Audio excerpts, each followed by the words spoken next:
Halo Tipers, selamat datang di video pembelajaran mata kuliah pengembangan media presentasi. Pada video ini, kita akan menjelaskan tahap persiapan dalam membuat presentasi yang efektif. Berikut adalah tujuan pembelajaran pada video kali ini.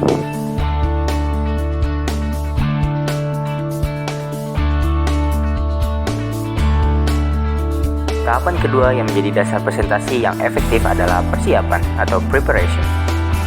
Dalam hal ini, termasuk merancang komponen audio dan visual yang akan Anda gunakan, memproduksi bahan audiovisual yang diperlukan, dan melatih seluruh presentasi. Dalam tahap persiapan, yang pertama itu ada menentukan desain.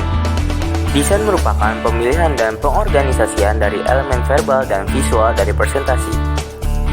Desain dibagi menjadi 4 kategori, yaitu general design, instructional design, verbal atau visual design, dan specific media design. Kategori pertama ada general design. Di dalam general design terdapat dua faktor, yaitu structural appeal dan personal appeal. Pada structural appeal, menggunakan kata pengantar dan ringkasan. Dan yang kedua, menggunakan pacing.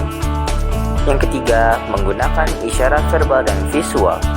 Yang keempat, mengatur informasi secara logis sehingga jelas bagi audiens. Dan yang terakhir, bagilah informasi yang kompleks menjadi unit-unit kecil dan sajikan informasi penting di awal dan di akhir presentasi. Faktor yang terakhir yaitu personal appeal, yaitu menggunakan sudut pandang dan audiens. Yang kedua, buatlah audiens terlibat dan ajukan pertanyaan. Dan yang terakhir, pada awal presentasi, nyatakan tujuan. Kategori kedua ada instructional design. Di dalam instructional design terdiri dari 1. Attention, yang kedua ada perception, dan yang ketiga ada memory. Di dalam attention ini terdapat perhatian terpikat oleh perubahan. Yang kedua, pertimbangkan kompleksitas dari materi. Dan yang terakhir, konten yang bermakna dan bisa dimengerti.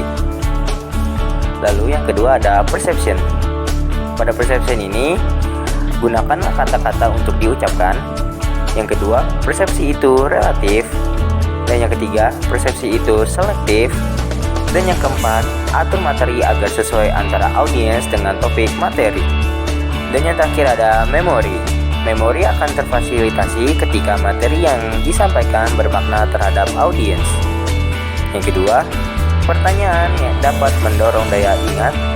Yang ketiga, memori dibantu dengan menghubungkan item yang tidak diketahui dengan item yang diketahui. Dan yang keempat, penyusunan mampu memberikan struktur yang meningkatkan memori. Yang ketiga yaitu verbal atau visual design. Di dalam verbal atau visual design terdapat verbal dan yang kedua visual. Di verbal ini harus menghindari kata-kata yang sulit diucapkan. Yang kedua, gunakan gaya percakapan.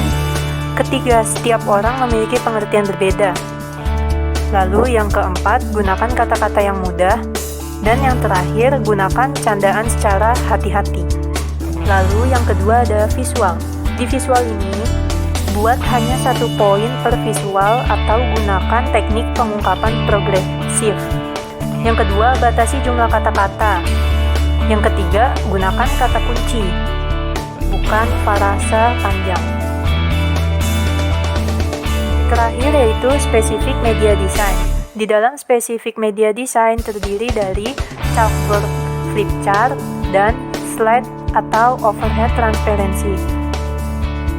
Kunci elemen paling umum dari chalkboard dan flip chart adalah huruf-huruf, angka, dan simbol. Lalu, pada slide atau overhead transparency, pilihlah elemen gambar dengan serius. Yang kedua, atur penempatan gambar dengan hati-hati. Dan yang terakhir, gunakan juga teknik fotografik yang sesuai. Tahap persiapan yang kedua ada melakukan produksi. Proses produksi sangat bervariasi, tergantung pada media yang diproduksi, perangkat keras, dan perangkat lunak yang tersedia, serta kendala anggaran. Yang terakhir pada tahap persiapan, yaitu melakukan rehearsal. Rehearsal atau latihan memberikan kesempatan untuk mencoba dan memeriksa semua aspek presentasi. Karena latihan dapat membangun kepercayaan diri tentang presentasi dan membantu menghindari demam panggung.